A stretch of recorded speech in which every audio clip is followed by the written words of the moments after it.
Hello, everyone. Give folks a minute to come on in. Today is episode 7 of Skin and Spokes. Today we're talking about the Canada Disability Benefit. It's going to be very exciting. I'm Shay. I'll give a visual description of myself. Today I am not wearing a black tank top. That's very exciting. I am a white-skinned, non-binary, trans mask human in their mid-30s. I have short, brown, curly hair. It's longer on top, and I've got corkscrew curls. It's cut short on the sides. I've got a bunch of facial piercings. Today I am wearing a bright yellow tank top with black overalls over top of that. It's very bright in spring. It's super hot in my apartment today, and the idea of pants was too much. So, short overalls is how it's going. It's very exciting. How are folks doing? How are people's weeks going?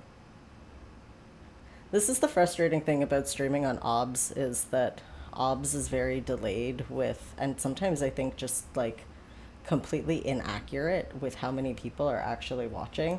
And so until people actually put things in the chat, I don't know how many people are really watching, because to make my computer actually do this functionally, we have to not also be running Twitch, showing it on Twitch, and just running it through OBS.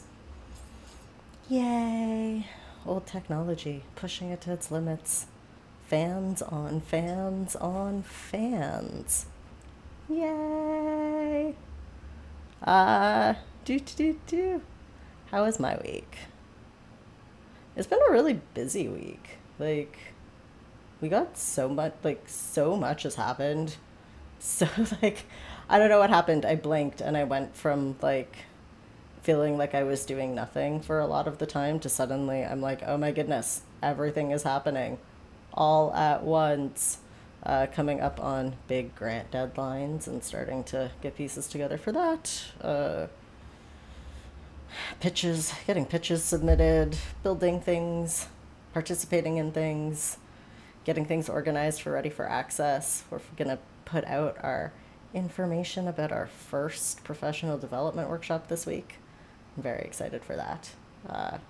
So if you want to come over to the dark side of actual accessibility consulting and not just pontificating on disability, keep your eye out for that. Follow the Ready for Access social media, because that'll be all over there. I don't know, I'm trying to think. We had to deal with a broken tire this week. I've been really jealous. Everybody's been posting these gorgeous photos of the Aurora. And on Thursday night, coming back home from groceries, we popped a tire on the van. And because we've been so busy for the last few days, today was the first day that we had to take care of it. And so now that's finally fixed. And I don't know if we are still getting any Auroras tonight. If we are, we may go try and chase them down and take one last shot at getting a beautiful picture of our own. We tried to go out to a park near us, and there's just so much light pollution. We got some really cool photos. I was impressed at what just taking the time to play with taking photos in the dark netted us. We got some really, really nice pictures, but yeah, nothing with any solar flare in it whatsoever. Wheelam says that we have G4 status on the solar flares, so it's possible. So we may go look for some dark sky tonight. That would be really nice. If I do, I'm sure I will join the global phenomenon of posting photos. Or not, we'll see. I keep a lot of my photos to myself, but maybe. We'll see.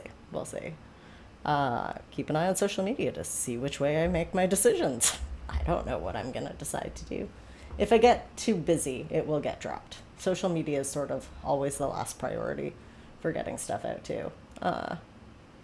So when I get busy, I get quiet, and you come and find me here because I've made time for this. It's how my life works. Um, New today, which is very exciting. I found out last week while browsing through Twitch that the actual category that our stream belongs in is talk shows and podcasts. So, hi, welcome. We're now one of those. We're not just hanging out and chatting. There's actually an agenda and an outline and a message. Hooray! I'm really relieved to have found appropriate categorization. It's really exciting. And like it helps me. Like, I don't know, I started this without fully like knowing what I was trying to do, and just knowing that I wanted a space where we could interact in this way, and Twitch was the platform for that, and I couldn't quite figure out where what I was trying to do fit in. And so now I'm like, hey, I know what it is. I have words for what this is. I can tell people. We have a live talk show about disability called Of Skin and Spokes. And we do it twice a week because why not? There's lots of things to talk about. There is never any shortage of like talking about how mundane interactions as a disabled person show so many flaws in every system. So, yes.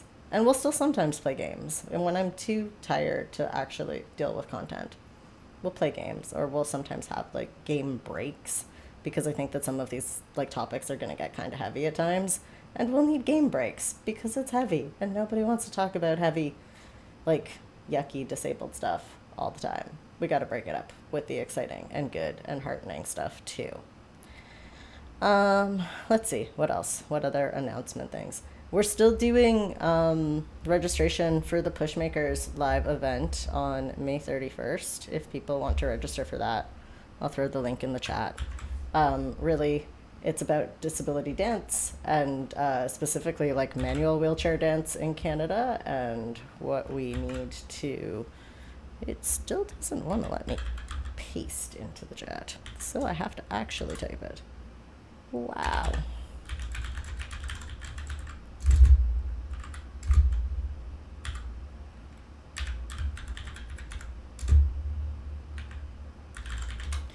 Yeah, so this event is about disability dance in Canada.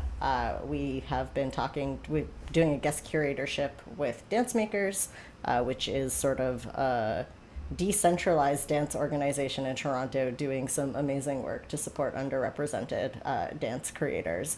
And they are supporting the incubation of Pushmakers and our initial phase. And we're sort of just a coalition of manual wheelchair dancers in Canada, trying to build access to training and resources. And so we're hosting an event to talk about what we've built so far and what we're building from here and what we've learned and what we want to learn.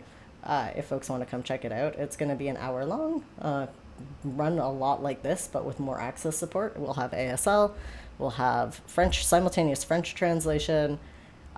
If you need LSQ, you can ask us for it. If you, what else are we doing? CART. We have CART as well. So please join us and tell us if there are other access features that you need. We're working right now on putting together a video that's going to come out. Now I have to figure out description. I was expecting it to be a talking head video, so we did not put audio description in our workflow or plan. The final video actually very much needs description, so we're working on that. That's the next challenge that I've got a few weeks to figure out. But the visuals and the slides themselves will all be described. Those will be simple visuals. We won't have a challenge there. That's what's going on with Pushmakers. Talking about the Canada Disability Benefit, I probably need 2 hours to get through it. So we'll probably continue this conversation on Wednesday night. It's a big topic. My outline is 4 pages, and it's not very detailed. It's just the like bullet talking points. So we're probably going to need 2 hours we'll probably need 2 hours to get through it. Bear with me. It's really important. We're going to talk about it. Everyone will actually understand it. The reason that I'm taking this time is because I know that a lot of disabled people, A, have no idea that this is going on, B, don't understand what's going on, and C, have absolutely no idea what they can do to help. And so I want to make sure that we take the time to talk about it. And I know that many of you too, like who are watching because I've, said, hey, come watch and see this thing that I'm doing, are not all from Canada. And so you won't all have the same context as to what this means. And I want to make sure that it's clear to everyone and that we're all having the same conversation together. So we're going to move through all of this a little bit more slowly just so that we can all stay together. The last thing that I want to say, like before we just like jump right in and dive into it, is that like there's a lot of shit going on in the world right now. I don't think that anybody needs the ongoing list of all of the ways that we are hurtling towards really pivotal historic points in this current timeline. And I don't normally like directly address that stuff on social media or what I'm doing, but I want to say today that like in talking about what's going on here, I'm not trying to say that this is the most important thing going on in the world right now and that we need to have eyes in multiple places and be paying attention to multiple issues, because we do. It's really important that while we're focusing a lot of like necessary, like vitally life or death necessary attention to the situations in Palestine and Sudan and the Congo, that we also not lose sight of what's going on internally within our own borders and within our own national policies and within our own national identity. And I focus on doing advocacy in that sphere because I'm really good at it and because, keeping the lights on for people to come back to after they've, spent the necessary time on crises is a really important role too. And so that's one of the roles that I see for myself in crises like this, is being the person who keeps the lights on at home to make sure that we don't lose sight of what's going on here too. All right. So, with all of that caveat out of the way, I just didn't feel right like talking about something here in the context of all of the images that we're constantly seeing and all of the news that we're constantly hearing without saying that like I know that right now is a time that's demanding us to have our attention in multiple places and not lose sight of the things that are ahead of us. So that's where we're at. All right, I'm going to take a sip of my tea that I'm really hoping has cooled off enough for that to not be a terrible decision. Hooray. Not terrible.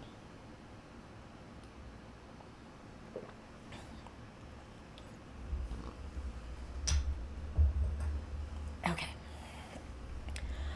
So the Canada Disability Benefit. That's what we're here to talk about today. What is the Canada Disability Benefit? The Canada Disability Benefit is this very new piece of legislation. It passed for the first time last year. The federal budget that we're seeing right now that's been presented for 2024 is really the first opportunity that we've had to see any of the details, because what happens in Canadian politics is that a bill gets passed, it sort of outlines a framework, and then the government sends it off to their people and their committees to sort of start to flush out what are the details and how is this going to roll out. And so the federal budget that just got presented is the first time that Canada's disability community has really had details about what this federal benefit is for. It's a cash benefit, which means that different government benefits work in different ways. Some of them work where like you have to work to benefit from the benefit because it's just an income tax rebate that reduces the amount of income tax that you owe the government at the end of the year. Some of them work where exactly like this, where it's a cash rebate, where it's a cash benefit, where it gets paid directly to you in dollars, We're not going through what our disabled friends in the UK are going through, where their government has said, hey, maybe disabled people don't actually need real money and maybe we can just give them vouchers. That's not what's going on here. Real, actual dollars in the hands of people for them to spend as they see necessary. It's intended to lift disabled people out of poverty. That is the bill's purpose. It is intended to sort of be a response to disability poverty. We're going to get deeper into that. There were some really major concerns about the original Canada Disability Benefit Bill that was passed. The disability community was really concerned when the bill was first passed because it didn't offer some pretty key protections that they were really hoping for. Our benefit system is really complicated. I'm going to explain it. So some of these things are going to make a lot more sense in a few minutes. I'm just sort of trying to position the context so that people can kind of understand what we're talking about, why it matters, and what's going on with it. But for now, the two big concerns that people had with the bill when it was initially passed was one, that it didn't specify an amount. And so it had an overarching goal of lifting disabled people out of poverty, but it didn't define what that would take. The second piece of concern is that the benefit system in Canada is complicated, and a lot of the benefit systems that disabled people rely on when they can't work have clauses in them that say, hey, if you earn X amount of money, we're going to take back either all of it or a percentage of it, and we're going to reclaim our costs in giving you money to survive off of. And so it was really important at the lawmaking stage that this bill have in it a clause that prevented that, and the government chose to pass this bill without that, which might have, been an early signal of how they intended to set the rate for this, that it wasn't going to be meaningful.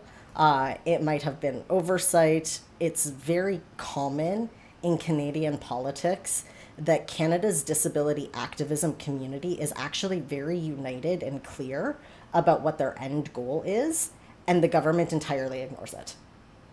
And they make up their own minds on what they think disabled people want. That's a statement that's not coming without context. It's actually saying that if you sat and listened to the Senate hearings that have gone on about these bills, if you've listened to the Senate hearings that went on around medical assistance in dying, we're going to get to how that plays a role in the conversation that we're having today too.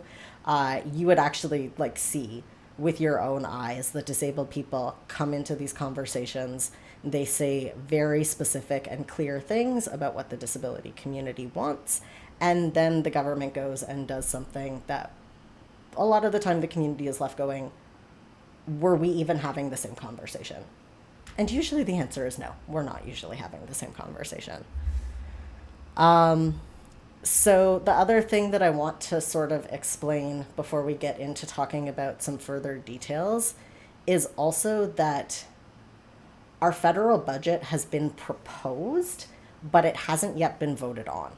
That is the one piece of research that I did not do, was look up what is the date at which the government is intending or expected to vote on the federal budget. But usually what happens is every year the government presents their budget, and then in April-ish, and then it takes some time, you think it's usually around June, that they finally agree on what the final budget is.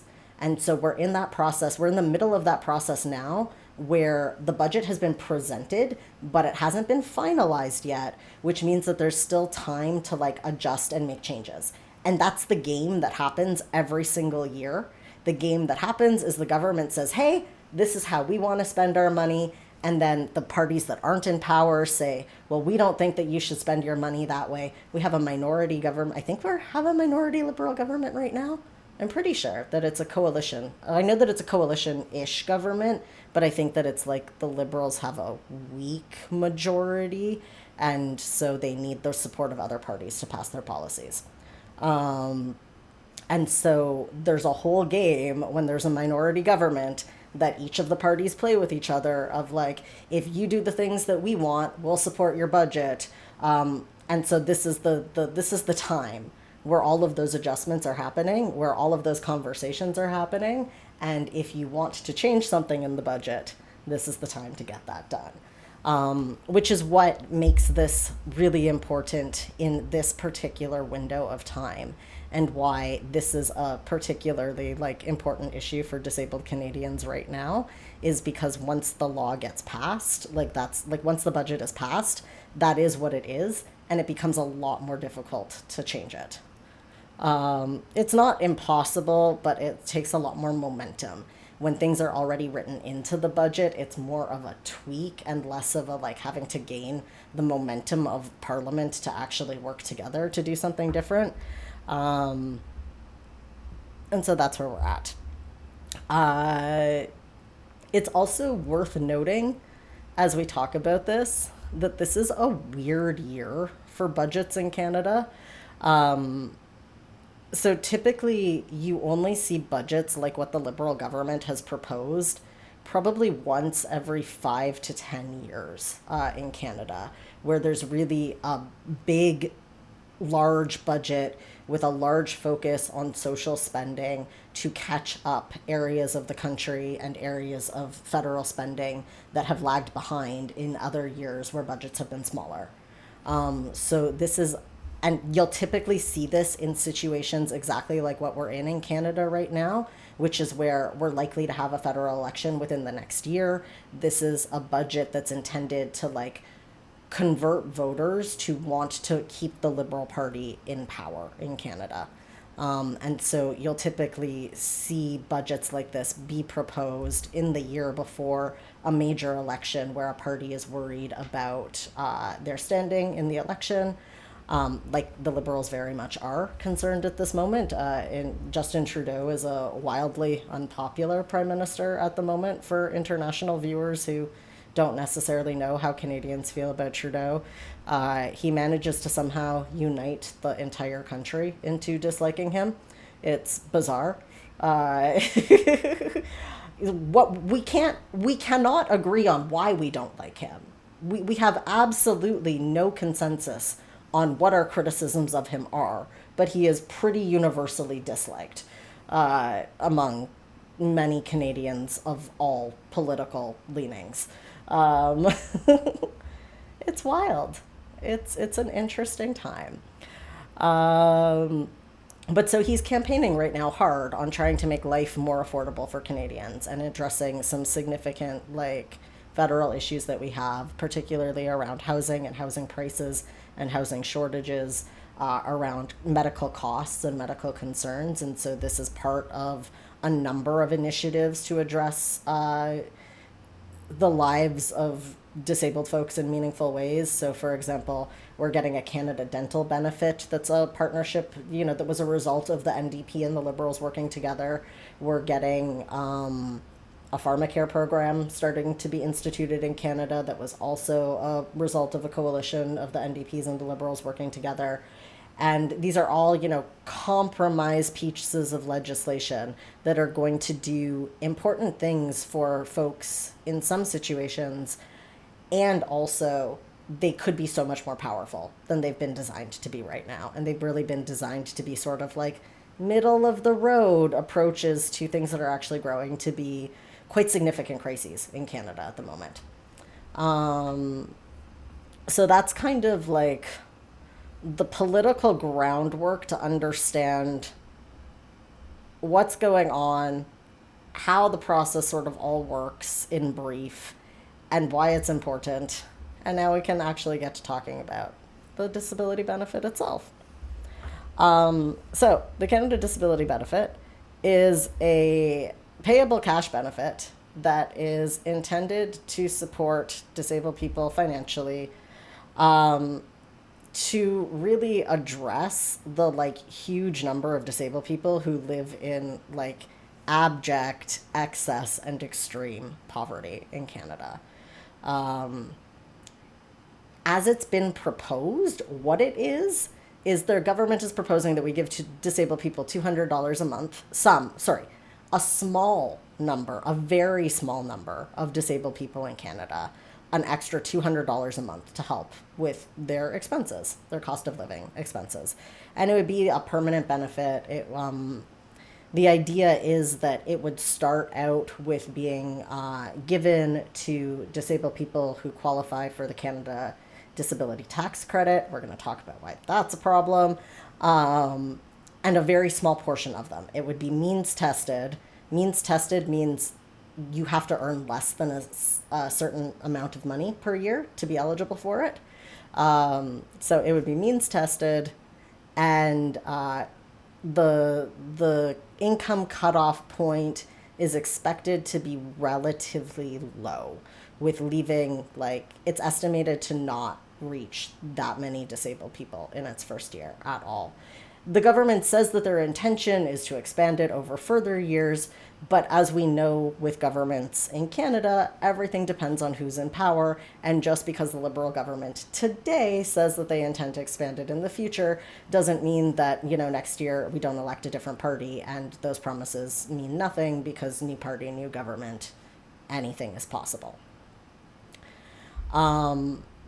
So now let's talk a little bit about this plan and what it means actually within Canada and within cost of living and within actual real terms of, is this actually going to do anything to support disabled people living in poverty? More tea.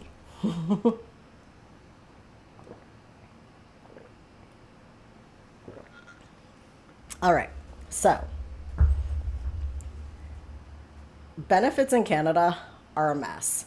And there's so many different streams of benefits that somebody could be on that it is impossible to give a definitive answer to how much money does somebody in Canada get when they are disabled per month.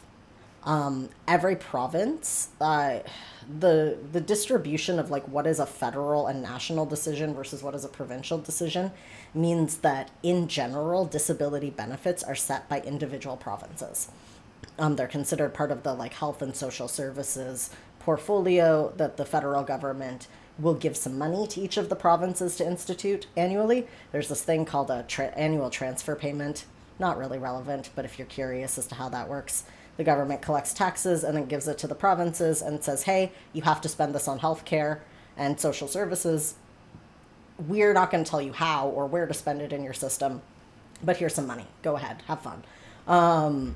And so generally, the disability benefits that most disabled Canadians would be depending on are either set by their provinces, or the other option is that they're through some kind of workplace benefit program, whether that's, WSIB, which is the Workplace Safety and Insurance Board, which covers for on-the-job injuries and disabilities, or whether or not it's, an employer insurance policy that has long-term disability insurance as part of the benefits that employees are offered. Those are sort of the three different options that folks would have for existing on disability benefits. There's also a different system once you turn 65. And so it's a giant mess, and there's no one true standard. What is true, though, is that there is no province in which the public provincially provided disability support meets the low income measure in Canada. And the low income measure in Canada is set to roughly 50% of the median household income.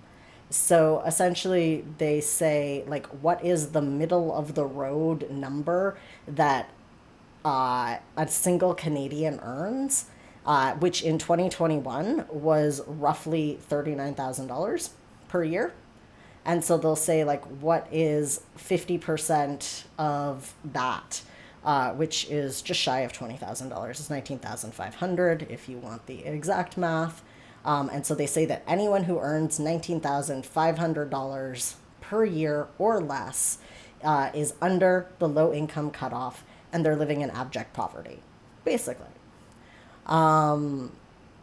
And a government, like a socially invested nation, is very focused on what are the interventions that lift that 25% of their population that are below half of the median income, like up to closer to the median, and certainly be above that low income cutoff point, above that 50% of the median income.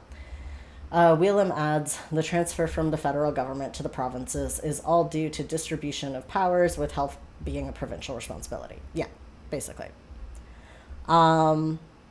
So I don't think that there is a single province where disability payments per month ever meets the $19,500 low income bottom threshold for a single person. Like, just straight up, like, we don't even hit 25%. I think that the math was something like disability without poverty is a great resource for learning more about what we're doing, or like about what's going on with this. And I think that they were saying that by the internal government analysis of how much the benefit would need to be to make sure that Canadians reached the low income cutoff point, it was something like $11,000 a year.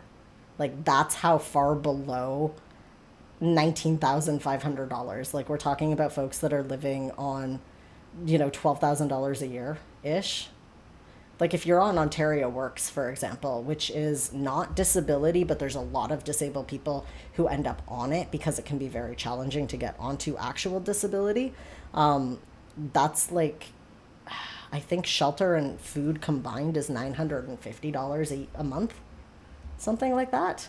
It's absurd. Like, it's absolutely like, you cannot survive. Like, you can maybe survive if you're living in a shelter, but then they'll deduct the shelter allowance because they're like, you're not paying for somewhere to stay, therefore your shelter allow like, you lose your shelter allowance. So it's, you can't even, like, if it's not enough money for you to live anywhere at all. Rent geared to income with a 20-year waiting list in Toronto. Hey, that's your option. Wheelam adds, also good luck finding an accessible shelter. That too. Yay. Especially if you're a wheelchair user. Where do you go? On the street most of the time. Most of the time. Okay. We talked about that. We talked about, yeah. Oh yeah, the median income in families and unattached individuals. So, like, overall in Canada, if you look at the median income is actually $68,400 when you take family units into account, where there might be more than one wage earner, uh, which is which is important. I don't know. I didn't say it, but yes, it's important. So, like, we're actually talking about that, like, most people in Canada need about $70,000 a year to be able to survive. Because, and the reason why I'm going to frame it in that way and talk about it being like the actual median income of families and unattached individuals is because, like, that is enough money that disabled people can actually survive off of. Disability just costs so much more. We're going to get into that too. And I think that that's like the reality of what living in Canada costs. But hey, anyway, so we'll talk a little bit now about like how this all kind of came to a head, which is that living in this much poverty, like living on $12,000 or less a year as just a median number that I'll pull out of my hat to say about $1,000 a month per year, or so yeah, per year is $12,000. It's impossible, and there are no systems of support. Like, the systems of support that were created to support disabled people in like the 1980s ish, they're so overwhelmed with an aging population, with younger people, with the impacts of COVID and the pandemic on disability populations. Like, the numbers of disabled people in Canada are only increasing. Like, you can look at the census data, and we went from 2012 to, we just redid the CDIS data, and the CDIS data now is like 27% of disabled people or 27% of Canadians have one or more disabilities. Whereas the last time we did this survey, which I believe was either in 2012 or 2018, we were looking at 23%. Like, that's a huge increase in disabled Canadians in 5 years. Now, it's an expected increase, and we're not surprised that that number went up, but we're talking about this impacting a huge, huge number of people. And of course, not everybody who's disabled is unable to work. But those of us who are unable to work are like really frickin' unable to work. Um, and it's not always a disabled person's fault, right? Like, so many workplaces are entirely like scorched earth between disabled people and employers. They're inhospitable to no end. There's a lot of great employers out there too. I'm not trying to trash employers universally. It's a complex problem with a lot of like nuance to it. But disabled people, it's not always their disabilities that are why they can't work. And often when it's not just their disabilities, it's not their fault and there's nothing that can be done about it. It is what it is. Sometimes you can't work. And more we're understanding the impact of episodic disabilities, which is where people's capacity to work is unpredictable, which is like what I go through. Like most of the time I can work and that's not a problem and I love what I do. And other times I am so stuck in bed that I cannot, like I'm getting out of bed for absolute essentials only, and I'm stuck in my bed. And I don't know when it's going to happen. Don't know how long it's going to last for. I've been really, really lucky these last like many years that I've been able to find a routine that works for me and to figure out like what supports I need and how I need to approach work to be able to make it accessible to me. But it took like 5 or so years of like living on disability myself to be able to figure that out. And it's not easy. Like you can't do it. It's literally impossible. Like it's literally impossible. Even like, and I don't think that people understand how much work it actually takes to make that little amount of money per month work. Like I was lucky. There's different ways of supplementing it, and like during the time that I was on it, I'm eligible for special diet increases and like medical necessities because there's medical supplies that they don't cover that they'll sometimes give you money for depending on what your disabilities are. So like I wasn't working with the basic amount of $1,000 a month, and it still didn't work. And so all of that was great, and then some disabled folks in Quebec took the government to court because they were like, hey, our life really sucks and we want to die. And your laws right now say that we're not allowed to. And we think that that's not fair because some disabled people are allowed to die when they're close to death, but we're not close to death. And we're just sort of done with living because living as a disabled person really sucks. And we'd like the right to end our lives now. And if you actually like take a really good look at that court decision, the testimony of the disabled people was not really about their disabilities. It was predominantly about the ways in which they didn't have access to the supports that they needed to have meaningful lives. Whelan says, note, privileged disabled people who wanted to make sure they had access to MAID on their terms. Sure. But like that's the thing, right? Like the testimony was not about their specific disabilities being too much to live with. It wasn't about I'm in pain and there's nothing that anybody can do to fix it. It was about I'm subject to abuse in the places where I live, or I'm not allowed to live where I want because this amount of support that I need isn't available in the community. They were about tangible social problems. It was not about their bodies themselves. And so the court ruled that yes, it was discrimination, that you had to be close to death to apply for medical assistance in dying. And over the last few years, we have established a legal pathway so that disabled folks can kill themselves without there being reason to suspect that their death is necessarily anytime soon. And the reality is that like myself or Willem or anyone in Canada with a disability could walk into their doctor's office tomorrow and start the process for medical assistance in dying.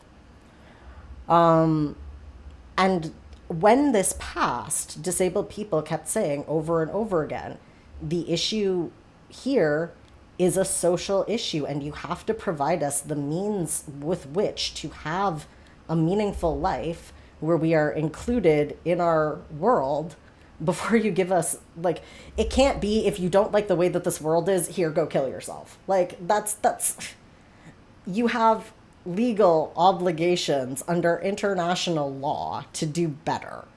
And so that's where this bill sort of starts to slot into the like overarching how does disability work in Canada, is that in the last few years when it's been legal for disabled people to access medical assistance in dying without needing to be close to reasonably close to death, many we have lost many disabled people. I can tell you as a youth worker, you know, how many times I've seen young people that I've worked with in the past, you know, like flirting with the idea or talking about that they've, you know, approached medical doctors about it, or that medical doctors have opened up the conversation. Someone who I know, you know, was like, I went into the ER after, you know, dealing with stuff for a really long time and was just exhausted of how much back and forth there's been between, you know, the hospital and the medical system and my house. And the medical team offered me medical assistance in dying. And they're like, I'd really just like my symptoms managed. Thank you. And Whelan says as well, like, whereas finding access to appropriate specialists and other supports can take literal years versus days for MAID. Okay, let's not over sensationalize. It's not like MAID happens over the course of a week. It takes like 3 months to go through the process from beginning to end. Let's be clear. Like there are. It's not that they designed a system intentionally without safeguards, but it's just the people who are meant to be the safeguards are often medical practitioners who don't have a sense that you can live a fulfilling life as a disabled person.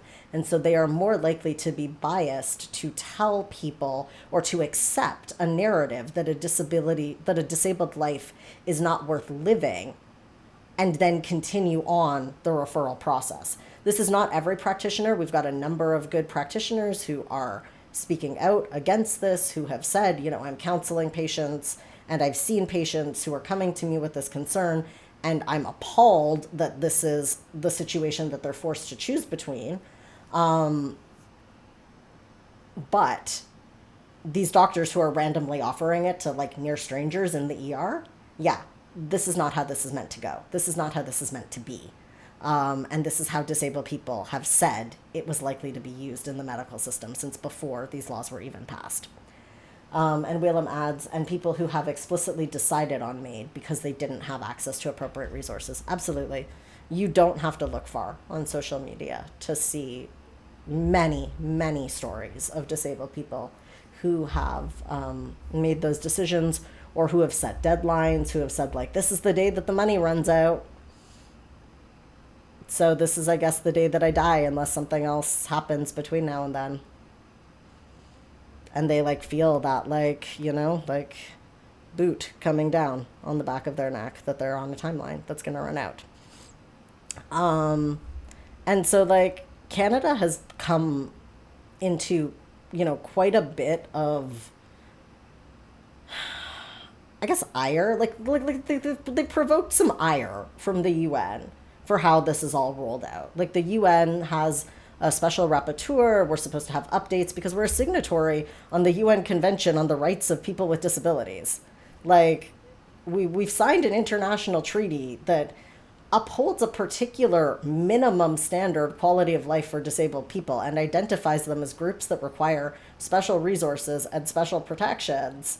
And so Canada's, like, frequently come under fire under the UN for not meeting its treaty obligations for disabled people. The last, report from the special rapporteur who came here, I feel like it was just before COVID or just as COVID was happening. It was in the early 2020s, I think, was our last report from the UN. Canada did not score well. It was not a positive report. It outlined significant major problems that are, part of why we're seeing this increase in legislation right now is because Canada's tired of getting told by the UN that they're not doing their job. And then the last sort of like piece of context too, and it sort of comes to like talking about amounts of like how much should this benefit be?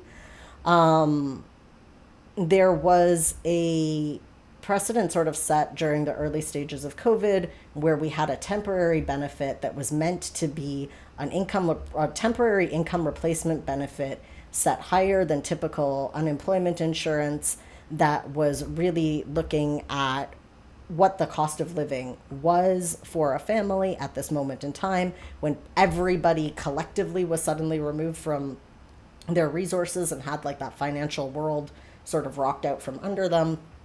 And for well over a year, we were supplementing folks at about $2,000 per person per month if they had lost access to their job. So we sort of have this precedent in Canada of an amount that says that like, hey, the absolute minimum amount that if somebody has no options that they can actually live on is $2,400 a year, which is still, far less than the median income, gets folks over that low income cutoff point of 19,500. So they're just sort of poor instead of abjectly poor. But nonetheless, that's still twice what the general disability rate is in Canada.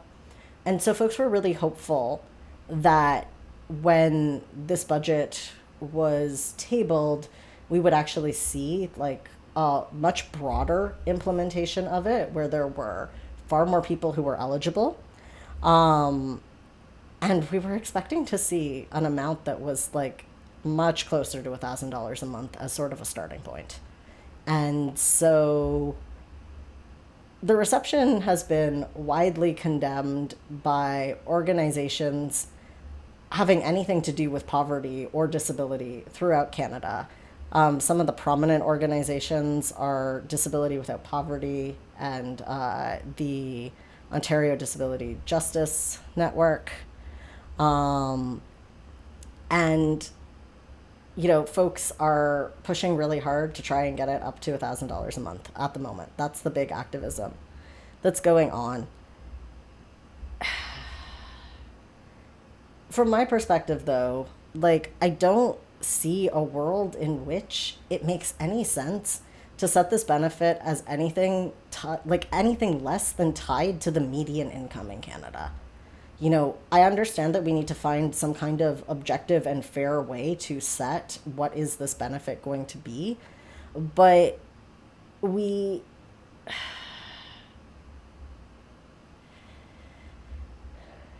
being disabled, like, it doesn't work.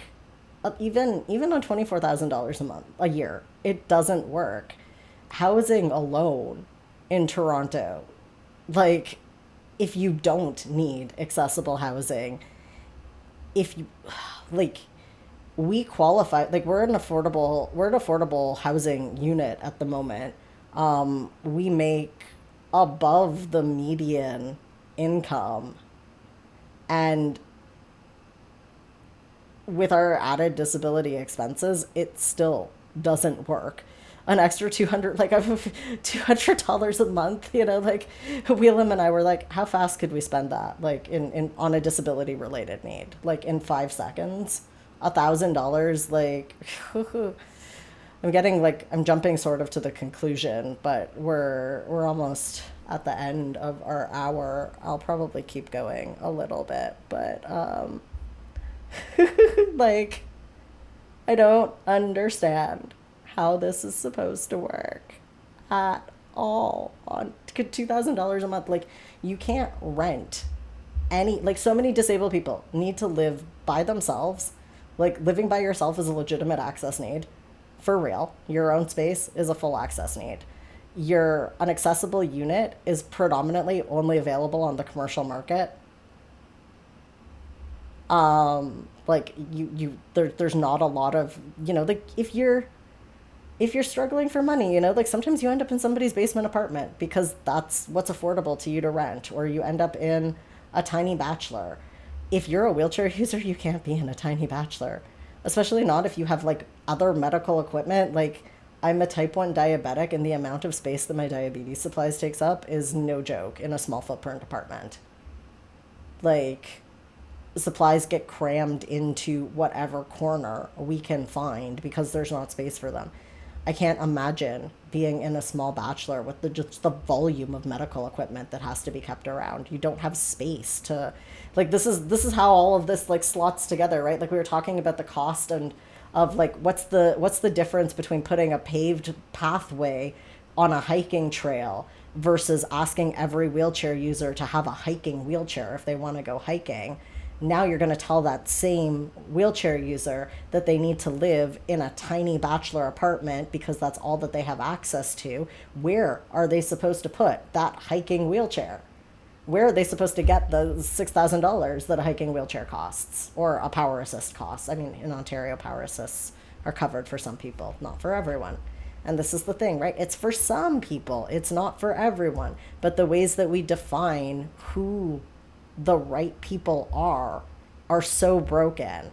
The disability tax credit, which is this tool that they want to use, has such a significant threshold for declaring people as disabled that it cuts out so many people. For the most part, you need to have like actual solid diagnoses.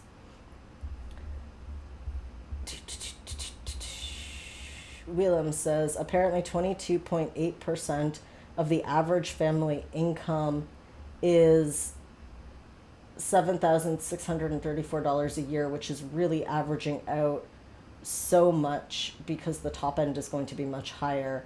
This is the cost of disability per year. I'm not quite following what you're trying to say. Are you trying to say something that like $7,634 is how much extra per year disabled it costs to be disabled?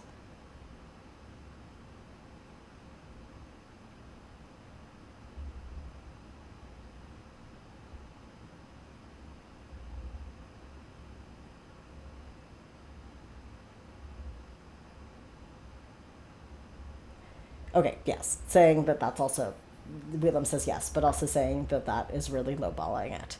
Yeah, oh, absolutely.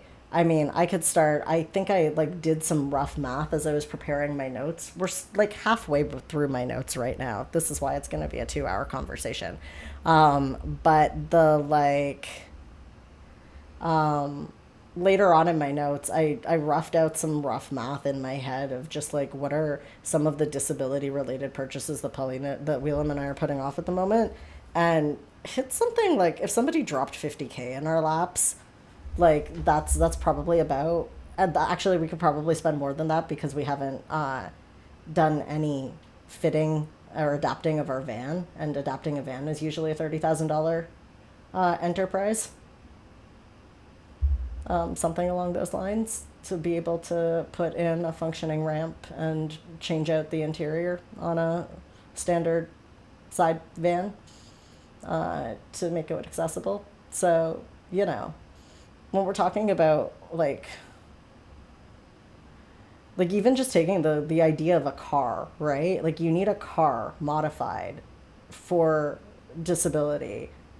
It adds like $30,000 to the cost of a car ish. There's like, again, these are average numbers. This is not like the cheapest way to do it, but this is the like median cost of doing the thing. I mean, Willem's saying like first buy a van. Yes. I'm talking about well, and like that's just it too, right? Like as a two person family, we shouldn't need to buy a minivan. It's ridiculous. But like we have two wheelchairs between the two of us, and they don't build cars with trunks large enough anymore to just put two wheelchairs in without having to take them apart. And I did the taking wheelchairs apart thing for years and years and years, and I'm done with it. It's annoying. I hate it. It's so much easier to just be able to pull it in and out when there's multiples of them.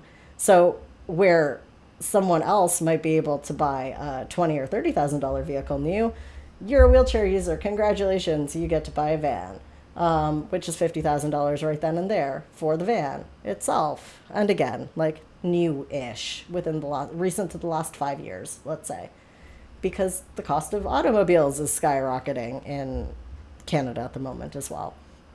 So, $50,000 for the van, $30,000 to convert it.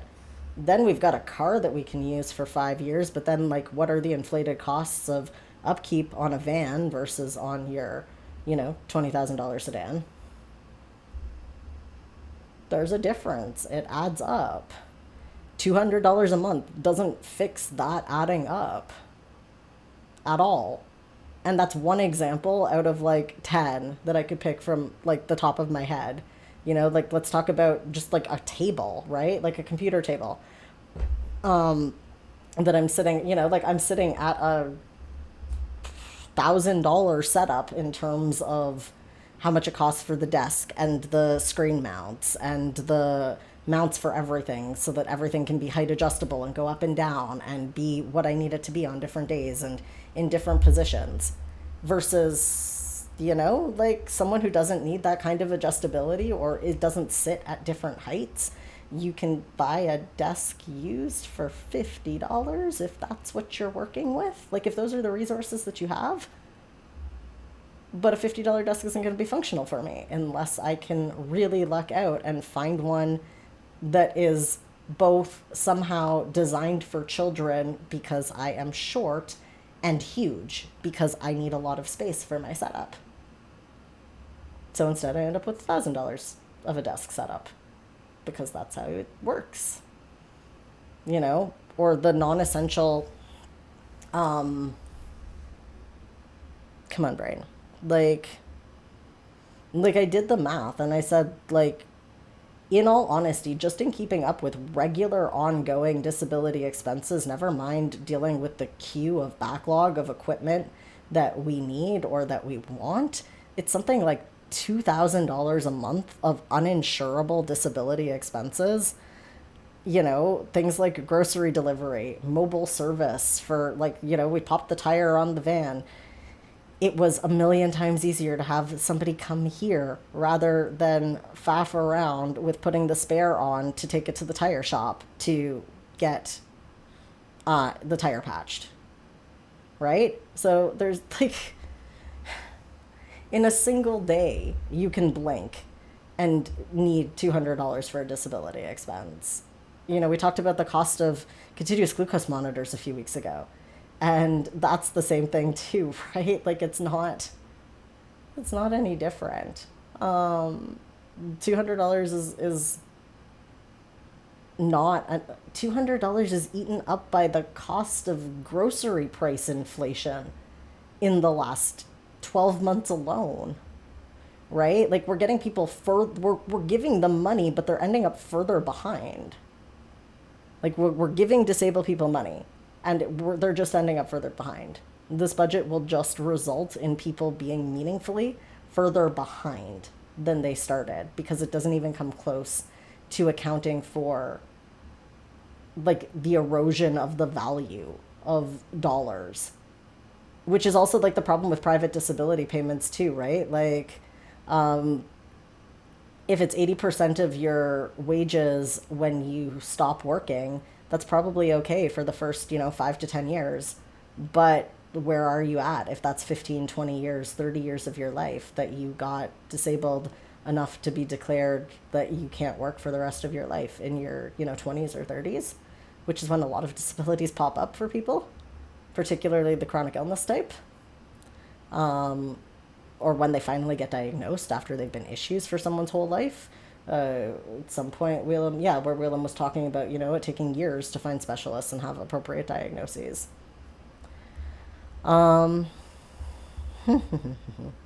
We're at time, but I also feel like where I'm at too in my outline is actually talking about like what people can do about this. And so I think I'm going to pause for a minute, get some more tea, and actually keep talking for another 10 to 15 minutes because now we're actually going to get into the like, what do we want to do? How do we actually deal with this as a community? What are the strategies that we use to move this forward and not make it so that we're stuck with $200 a month for just a few people?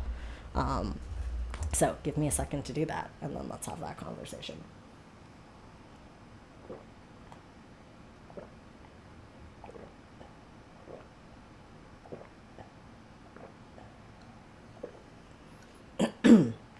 All right.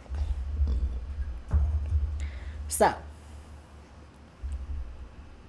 remember how at the beginning I was like, hey, the government is now in this position where all of the parties are playing each other, like playing their priorities off of each other to get to a budget that they can all, in theory, agree to support. The reality is that not all of the conservatives are not going to agree to support this budget no matter what it looks like. That's just the reality of our politics right now. But in theory, they're meant to get to what is an agreement that we can all support. So, how do we do that? We tell them what we want. It's great. There's a lot of ways that we can do this. So, the first of all, do some research into who are the community groups who are advocating around the Canada Disability Benefit and look at what they're asking for folks to do to support their efforts. There's a really great group in Canada. They're called Disability Without Poverty. They are one of the like lead groups taking the charge on the disability community response. Sign up for their email lists. They're doing a call right now for people to do short little like social media messages about like what does the difference the $200 would make $200 a month would make in your life. What's the difference that $1,000 would make in your life? Do that. Give them stories because we need to share people's stories. People need to hear what this actually meaningfully means. Politicians, especially, and the general public. The two things about advocacy are that you have to not only get the politicians on your side, you also have to get enough people in the general public to care. So there's always two prongs of what we're doing here when we're doing advocacy campaigns. We're trying to get the politicians to understand what the issues are, and we're trying to get enough people to understand what the issues are so that the politicians are hearing the same message from as many people as possible. Consistency is key. That's what politicians need to see. They need to see this isn't the time for like, I don't like this community organization because they did some bad things to my friends a few years ago. This is the time for we're all here. We all need to have the same message. We all need to say the same things, and we all need to be on the same page when we're having this conversation. That's like a critical advocacy, like 101 thing. Messaging and being consistent in your messaging is critical. And that matters whether we're talking to the public, that matters whether we're talking to politicians. Simple, like foundational piece of it.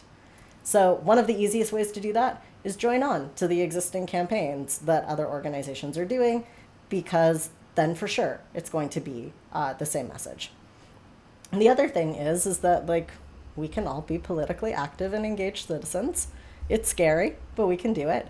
And the best way, the literal most effective way to do this is to write letters, particularly when it's something like this and it's a budget thing and you're an individual. Writing a letter as an individual has a lot of weight. If you're writing as an organization, if you're, asking what can I do as an organization, if you're asking what can I do as like a business owner, if you're asking what I can do in different roles, there are other things that might be more effective. But as an individual, like actually writing an email or a letter that you yourself wrote that is from your words, that is unique to you and why you are concerned, is one of the most effective things you can do to help get politicians to understand that this is an important issue in their riding. You can mail them like physical letters for free. I don't know if how many folks know that. You don't need a stamp in Canada to mail any elected official. So you can just write it, address it, drop it in a mailbox, and it'll get to them. They have staff who are tasked with tracking every point of contact and what their concerns are in their constituency office. So every letter gets recorded, every email gets recorded. They care about the subject and they care about how many people are emailing them or talking to them about the same topic. Okay? Numbers matter.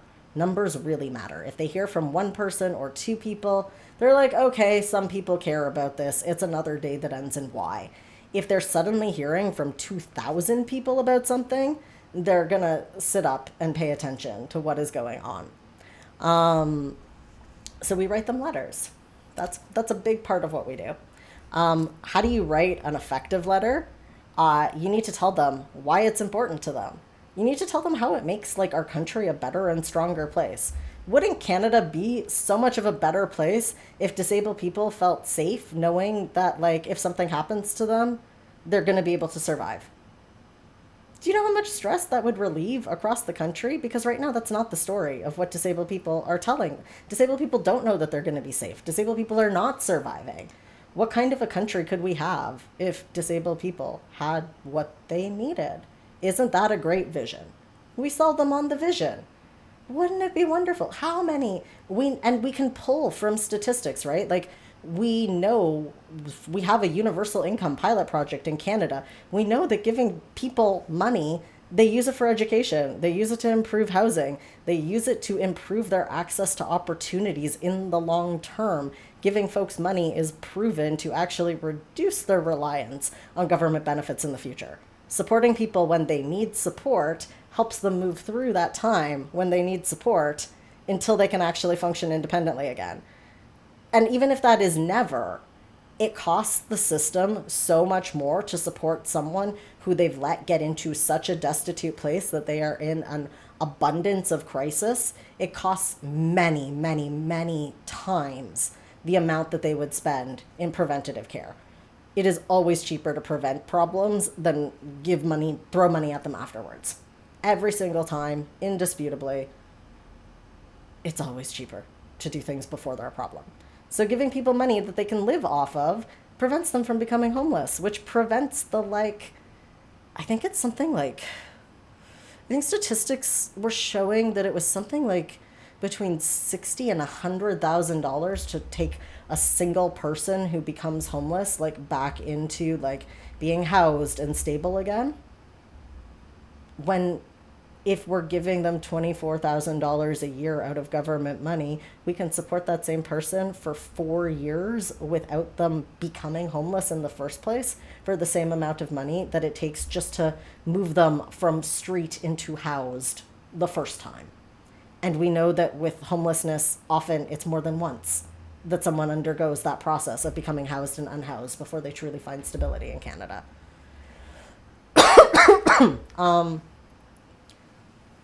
Wheelam says the average monthly cost of shelter beds are $1,932. Yeah, and that's just shelter beds. And that's why the number is so huge, is because it's not just the shelter bed.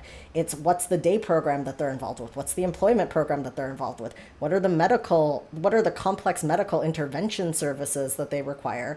Because often homeless being unhoused comes with both physical and mental health problems as well. Either, was the precipitating factor, or if you weren't disabled before you became unhoused, you very quickly become disabled after you become unhoused due to the condition that being unhoused puts people into. So we know this. We've known this for 20 years. This isn't new research.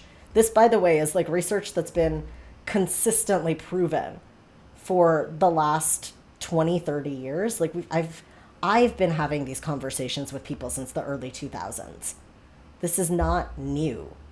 This is well known, well established, highly credible, that the numbers are ballpark. When I'm throwing numbers at people, these are ballparks, but the fundamental analysis underlying them is well established. There is no question in the literature. None whatsoever. But when we're talking about getting in touch with your government officials, It's important to know that who your MP is matters. The way that governments play games with each other means that if you have the unfortunate luck right now to live in a place where your local member of parliament is not either a liberal or an NDP politician, chances are good nothing is going to come of what you said because these governments are not interested in working together. So please, like, you should still email them. You should still send them letters. They should still know. They don't care. They're not going to do anything about it. But luckily, our elected officials have a responsibility to serve everyone. And there are still MPs who you can get in touch with who will listen to you, even if your local MP won't. So in the case of the Canada Disability Benefit, the important MPs who you should be getting in touch with are the Finance Minister, Chrystia Freeland, and the Minister for Seniors and Accessibility, who is Raymond Cho, and send emails to them. Also send emails to the NDP, always has critics and like opposition portfolios. So you also want to look at who does the NDP have in the position of like finance critic, and who does the NDP have in the position of Minister for Seniors and Accessibility critic. And Wheelam is linking to the Our Commons website for Chrystia Freeland. I'm assuming that the one for Raymond Cho will come when they get that link. And Wheelam, if you can find the NDP ones as well in the chat, that would be great. Getting in touch with all of them, because the reality is that this benefit is predominantly being negotiated by the four of them. So they are the ones who sort of need to hear it the most. So make sure, and you can send the same letter. You don't have to send them like different letters. They can all get the exact same letter. You can even like put on the letter that you're sending them all the same letter. You can say like CCing Raymond Cho, CCing Chrystia Freeland, and they can know that you sent them both the same letter. It's fine. It's great. They like to see it. Something that's important when you're writing your letter, when you're thinking about the content of your letter, so you want to tell them why it's important to you, why it's better for the country, and also that like it impacts your understanding of them as a party. You know, like they want your vote. They want to stay in power. So you need to say like, this isn't the Liberals are putting forward a vision of Canada that I don't support. We don't go far enough in ensuring that disabled people are protected in Canada, and my vote is going to go to a party that supports the rights of disabled people. Be real with them that you want to see change. You need to be clear about what you want them to do. It's not just enough to send an email saying, make the Canada Disability Benefit stronger. That's not enough. Be clear. Say, you want it to be set to a minimum of $1,000. That's what Disability Without Poverty is aiming for. It's less than what their own internal numbers are telling them it needs to be set at. You can be bold like me and say, I want it pegged to the median income. I think that it's absurd that a disabled person who can't work through no fault of their own should be expected to live in poverty, not given what disability costs in Canada. The cost of living is elevated for us. Giving us the minimum to meet the low income cutoff point doesn't actually let disabled people live. It just means that they're like not literally starving to death on the streets, on the sewer grates in front of us. And I think that we are a strong enough country that we can aim higher than that. Like, for real? For real. But like, be clear. Be clear about what the response is that you want. You want to see them supporting a $1,000 a month disability benefit. You want to see them supporting a Canada Disability Benefit that ensures that no disabled person from a combination of all of their benefits should be living on less than the median income. Clear, neutral, like these are objectively possible solutions, right? Like that's the other thing too. Your solution has to be objectively possible. You need to tell them what to do. People want to do the right thing. You sometimes need to tell them and explain to them why this is the right thing. So that should be the focus of what your letter is saying. This is why this is the right thing to do. You want to keep it to 1 to 2 pages. They're probably not going to read more than that unless you're like a highly published academic. And if there are templates available, using them is fine. Using them is great. It's a really easy way to get numbers, to be emailing folks and letting them know what's going on. But what's really important is that you add a personal message to it. If you don't add the personal message, when they start to see the form letters come in, they set up a filter for them, and if they still count them, but it's not counted in the same way if you don't leave a personal message as part of it. So if you're ever signing those like change.org or those House of Commons petitions or sending templates, it's more about template emails than it is the petitions. But the template emails that, you know, different organizations will set up, click through to here to email all of your elected representatives. If you're emailing civic councilors, if you're emailing provincial councilors, whoever you're emailing, always put in a personal message if you can have the energy to take that extra 2 minutes. It changes how they count it, and it really matters. Other things that folks can do, if there were pieces of this stream that were really helpful to them in understanding this, take clips, share it as reels, getting the message out there and getting everybody on the same consistent message. This is part 2. Now we're on talking to the public. Getting the public talking about this is important. So chopping things up into clips, getting them out on the internet, great way to do activism without having to talk to an elected official. Taking a clip and doing a reaction and explaining why it's important to you, also a really important way to get views and get folks out there talking about why disabled people need more than an extra $200 a month and how big the income inequality between disabled and non-disabled people in Canada actually is. Because the statistics are out there. They're easily available. If anyone wants help navigating the StatsCan website, like, it's all on there. We can, like for real, like, the data is there. The data's been there for forever. It's not new data. It's not new information. They didn't go into this not knowing that disabled people needed more than $200 a month. Their own data says more than $11,000. So why they have chosen to fund things in this manner is utterly absurd. Utterly absurd. And the more that we talk about it, and now is the time. So I know that we're competing against a lot of global matters around disability and justice within our world right now. But talking about the Canada Disability Benefit and disabled people not living in poverty is something really important to do right now too. Yeah, making your own posts. Like, I'm good at long form content. I'm good at, giving people the 1 hour to 90-minute version of why these things are important and why they matter. But there are folks who are really good at making things more concise. And if that's you, that is something that you can do to help and advocate. Bringing it up, talking to people about like actual legitimate disability poverty and recognizing that like there are a lot of disabled people who are working full time and who are like objectively very poor. And even in like well-paying jobs, because you can't as governments are funding less and less and less and looking for every excuse humanly possible to download responsibilities onto individuals, it is disabled people.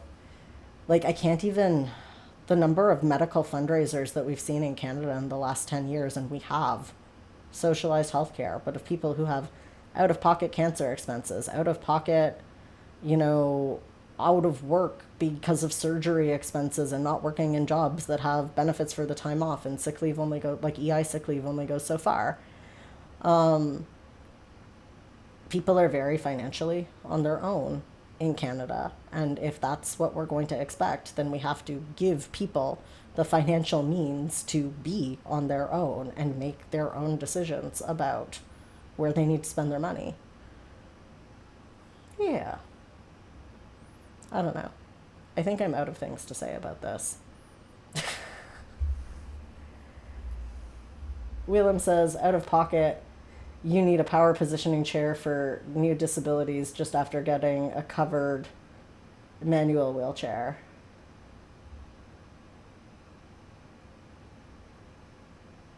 What?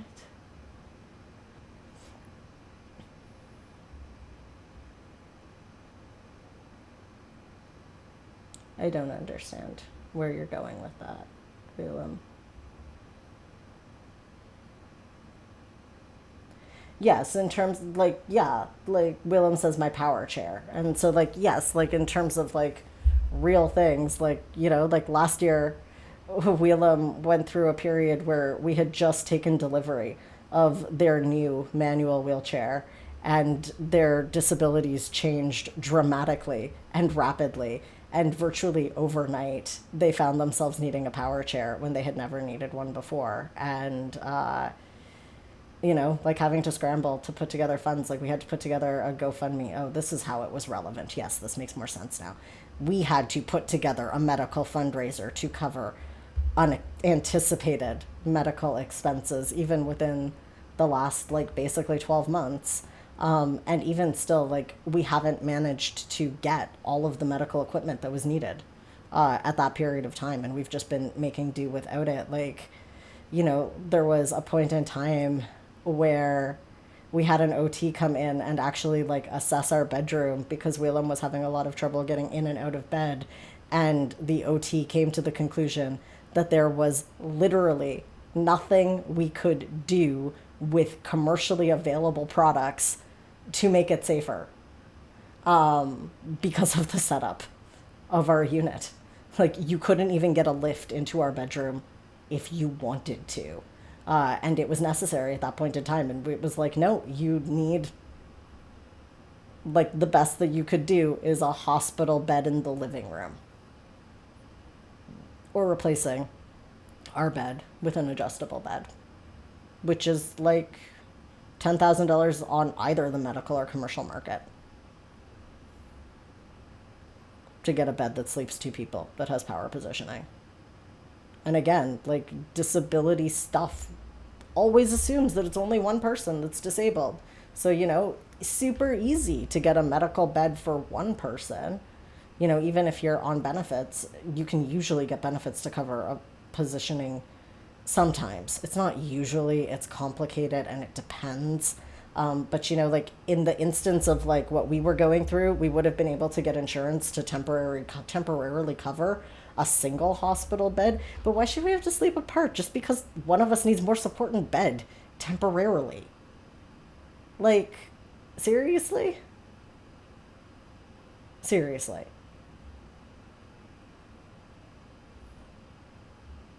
I don't think that like I don't think that it's being entitled to want to be able to just like be in a relationship whether you're disabled or not. And like we're not even getting into the fact that like the financial privilege that we have to be allowed to be a disabled couple, because the reality is that if we were both on provincial benefits, like we would they would take money away from us because somehow it's less expensive to be disabled if we're disabled together. Wheelam adds, well, disabled people don't need intimacy. Backslash sarcasm. It was read in a sarcastic tone, but yes, they also flagged it as sarcasm. Um, yeah, I don't know. I'm done my lecture. Do people have like other comments? I don't even know if anyone's still watching.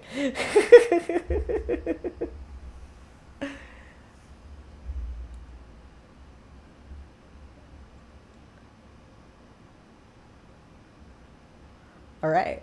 Well, seeing as there are no comments coming in, I think that we're going to sign off here. Thank you for anyone who hung around for the 90-minute version of today's stream.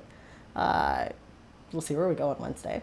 Wednesday, we're going to be talking about some like group processes and stuff. Some cool experiences this weekend that I want to think about a little bit more before I talk about them. So we might do that on Wednesday. Otherwise, if you're enjoying this stuff, like, share, subscribe, follow, all the things, make clips. I've been really excited to see like folks on YouTube subscribing, so thank you to the new YouTube subscribers this week. Yay! Uh, Appreciate you all. Have good times. Oh, wait. This Sunday we're in a performance process on Sunday, so we won't be streaming on the usual day and time. We'll be, it's a long weekend here, so we may move things to the Monday instead, or we may move things to the Saturday. I'll still try and have a weekend stream. I'm just not sure when it's going to be yet, so keep an eye on Instagram. Um, we're making plans with some other people, so I need to take a few days to see where the plans are going to land before I'll know which day I'm streaming. I'm going to try for Saturday because I know that that's when my UK friends can be here. Um, but it might be but it might be Monday because everything will be more closed on Monday and it's easier to be home. So we'll see. We'll see. Either way, if we are not in a convenient time zone for you, come find us on YouTube because that's where we'll be. All right. I think that's it. Take care, everyone, and we will see you next time. Have a good time. Bye-bye.